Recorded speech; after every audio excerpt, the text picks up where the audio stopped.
What if I told you there's a cybersecurity job where you're paid to think like a hacker, legally?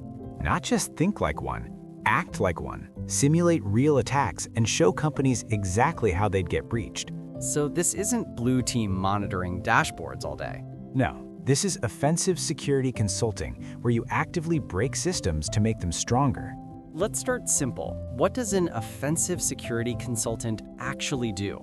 In short, they perform penetration tests on systems, networks, applications, cloud environments, and identity platforms to find real exploitable weaknesses. So, vulnerability scanning? Much deeper than that. Scanners find possible issues. Offensive consultants validate them. They exploit, escalate, and prove impact. Meaning they show, if I were a real attacker, here's how I'd break in, move laterally, and reach critical assets. Types of testing involved.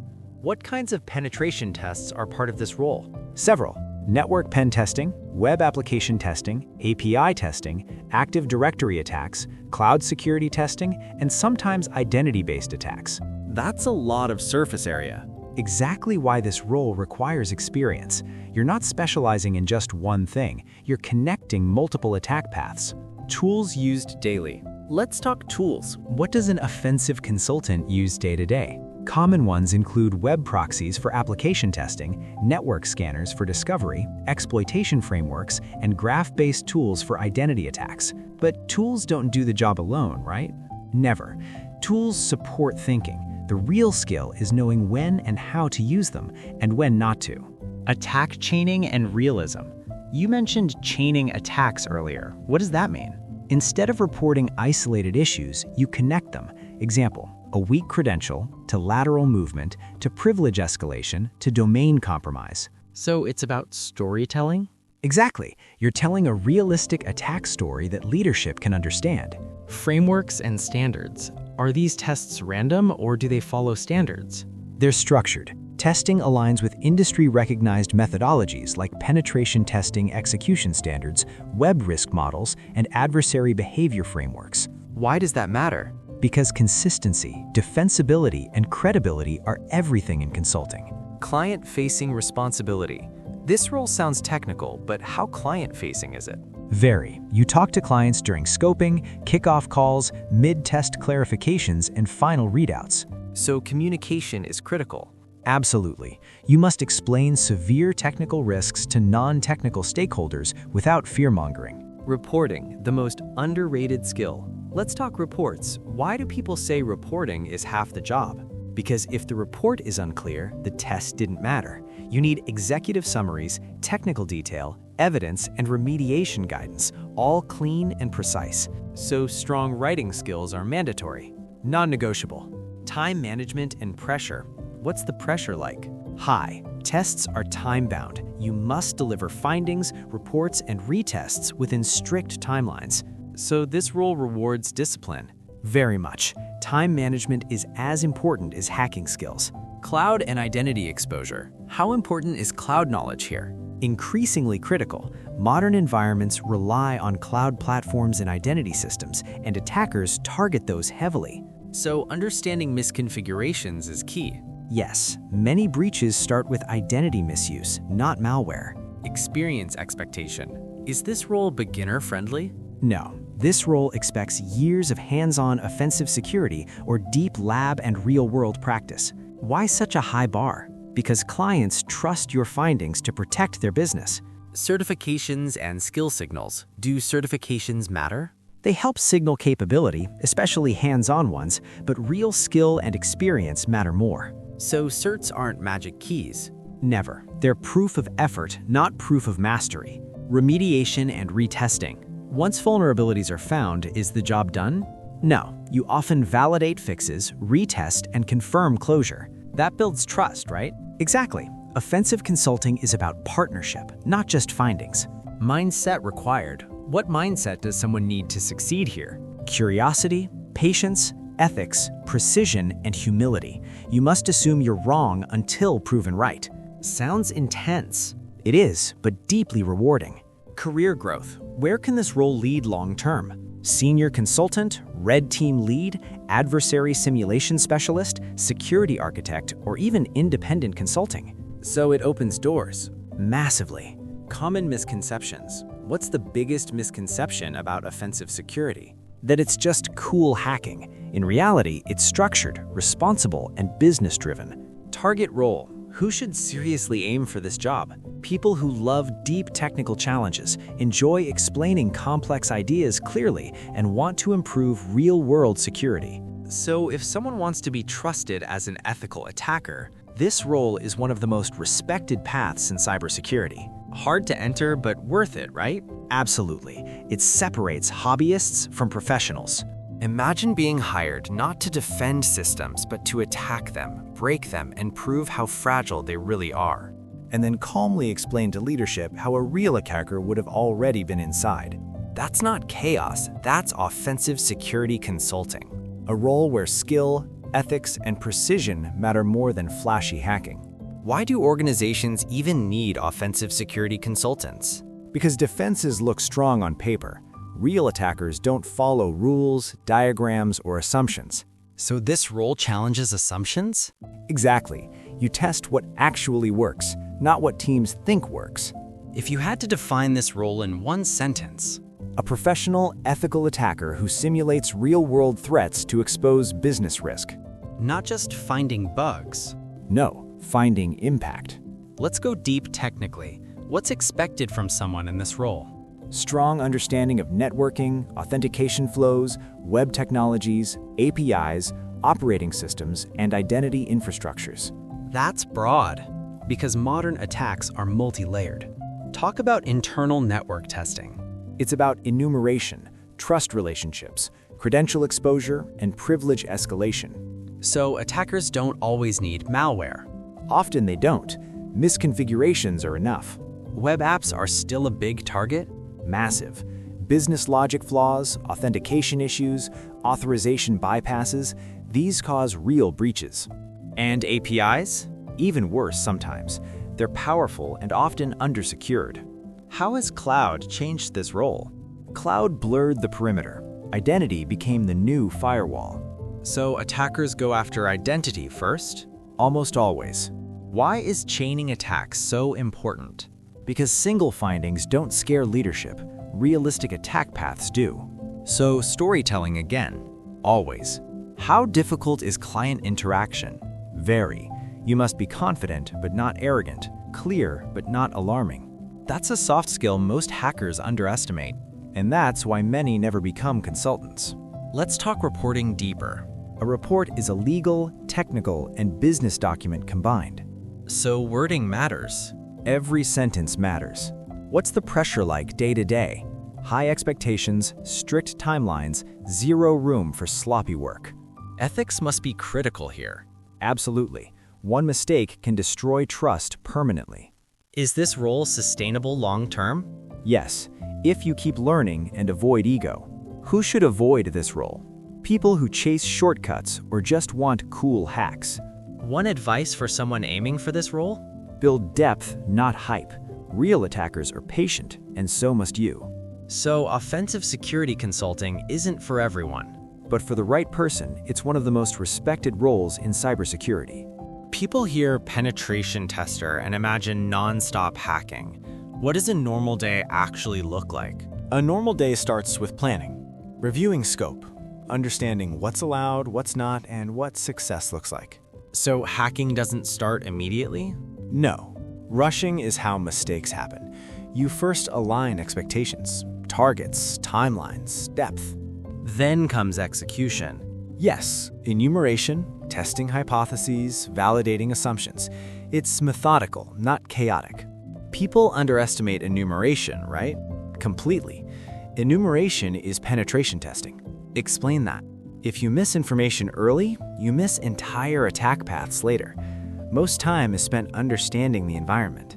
So less exploit now, more observe first. Exactly. Good attackers listen before they act. How different is a consultant's mindset from a defensive analyst? Defenders look for alerts. Attackers look for silence, places nobody is watching. So you aim for low-noise attacks? Yes. The goal isn't detection, it's persistence and impact. Do attacks fail often? All the time. Most attack ideas don't work. Then how do you stay productive? By learning from failure. Every failed attempt teaches you something about the environment. Technical vulnerabilities are one thing. What about business logic issues? Those are some of the most dangerous. They're hard to detect and often ignored. Why? Because scanners can't understand business intent. Humans have to reason through them. Do all clients react the same to findings? Not at all. Some are defensive. Some are grateful. Some are shocked. How do you handle pushback? With evidence, clarity, and calm. You never argue, you demonstrate. Severity ratings can be controversial, right? Very. Technical severity doesn't always equal business risk. So how do you explain that? By mapping technical issues to real-world consequences. Data loss, downtime, reputation damage. What happens before a report is finalized? Peer reviews, quality checks, validation of evidence. Why so strict? Because reports may be shared with executives, auditors, or regulators. Retesting sounds boring to some people, but it's where trust is built. You confirm fixes and show progress. So clients see value beyond just findings. Exactly. Let's talk honestly. Imposter syndrome exists here, right? Constantly. The field is vast. Nobody knows everything. How do good consultants handle that? By staying curious instead of insecure. Is learning ever done in this role? Never. New tactics, technologies, and defenses evolve constantly. So stagnation is dangerous. It's career-ending. This role sounds intense. Burnout risk? High if boundaries aren't set. How do professionals avoid it? By pacing themselves, documenting knowledge, and not chasing ego. Final question. What separates good from great? Great consultants don't just find flaws, they teach clients how attackers think. So impact over ego. Always. So this role isn't about being the loudest hacker in the room. It's about being the most reliable, ethical, and effective one. Challenging, demanding, but respected. Exactly. Offensive security consulting is earned, not given. Before any testing starts, how much planning actually goes into an engagement? A lot. Planning defines the success or failure of the entire assessment. What kind of planning? Understanding scope boundaries, assets, authentication levels, exclusions, and what out of scope means. Why is scope clarity so critical? Because testing something unintentionally can cause real outages or legal issues. Scoping conversations sound boring, but they're important, right? Extremely. They set expectations for both technical depth and business outcomes. Do clients always understand what they're asking for? Not always. Part of the consultant's role is educating during scoping. How much of this role is automated testing? Very little. Automation supports but never replaces manual testing. Why? Because real attackers think creatively. Tools don't. During testing, how do you decide what to pursue and what to drop? Based on likelihood, impact, and time constraints. So it's strategic. Very. You're constantly balancing depth versus coverage. Sometimes consultants get credentials. Does that reduce value? No. It simulates insider threats and compromised users. So attackers don't always start from zero? Rarely. Once access is gained, what happens next? Controlled exploration, never reckless movement. Why careful? Because systems must remain stable and evidence must be clean. Lateral movement sounds complex. It's about using trust relationships to move quietly across systems. So not smashing doors. More like finding unlocked corridors. Documenting attack steps. Why is documentation during testing important? Because memory fails. Evidence doesn't. So screenshots and logs? Yes, and clear step-by-step notes. Do offensive consultants work against blue teams? Not against, alongside. The goal is improvement, not embarrassment. So cooperation matters. Always. What if you find a critical vulnerability mid-test? You communicate early. Surprises at the end erode trust. How do consultants handle tense situations? By staying factual, calm, and evidence-driven. This role demands patience, discipline, and clarity.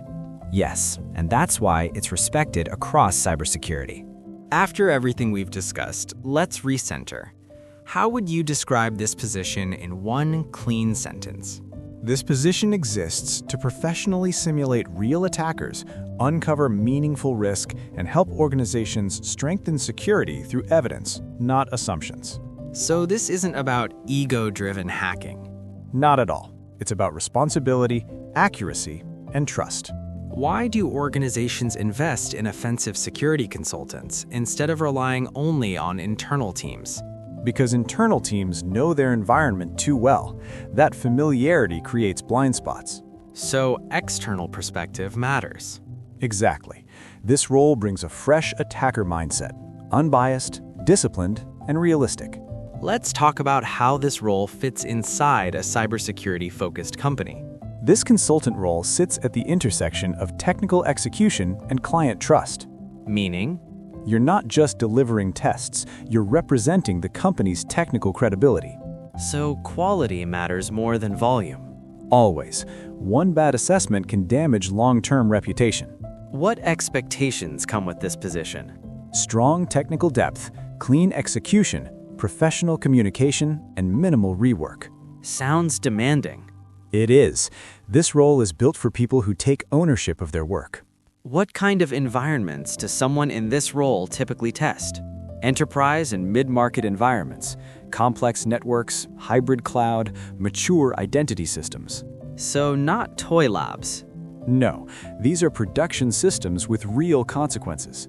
How is this different from an internal penetration tester role? Consultants handle variety, different industries, different architectures, different maturity levels. So adaptability is key. Yes, you must learn fast and deliver consistently. How does leadership measure the value of this role? By clarity of findings, reduction in risk over time, and trust in recommendations. So it's not about how many vulnerabilities you find. Correct. It's about which ones actually matter. Why is the word consultant important here? Because you're advising, not judging. You guide organizations towards better security. So soft skills matter as much as technical ones. Absolutely. Let's talk about the company behind this role. This role is part of a cybersecurity-focused organization that emphasizes practical security, real-world outcomes, and experienced operators. So less theory, more execution. Exactly.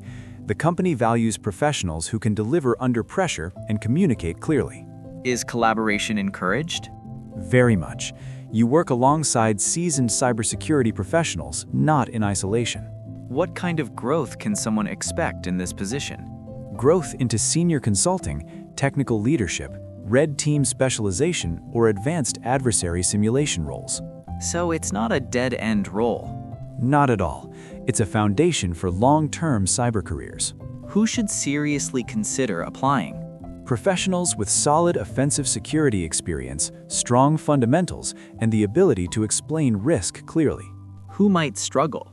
People who dislike documentation, client interaction, or structured testing. What should applicants keep in mind before applying? This role expects real experience, not just certifications. Be prepared to demonstrate depth. So honesty matters. Always. The interview process values clarity over exaggeration. So if someone is listening to this and thinking, this sounds like me, then this role is worth serious consideration. Any final advice? Apply only if you're ready to be accountable for your work and proud of it. Where can people apply? The application link is available in the description. Offensive security consulting isn't about breaking systems. It's about building trust through truth. Challenging, demanding, respected. Exactly the kind of role that defines serious cybersecurity professionals.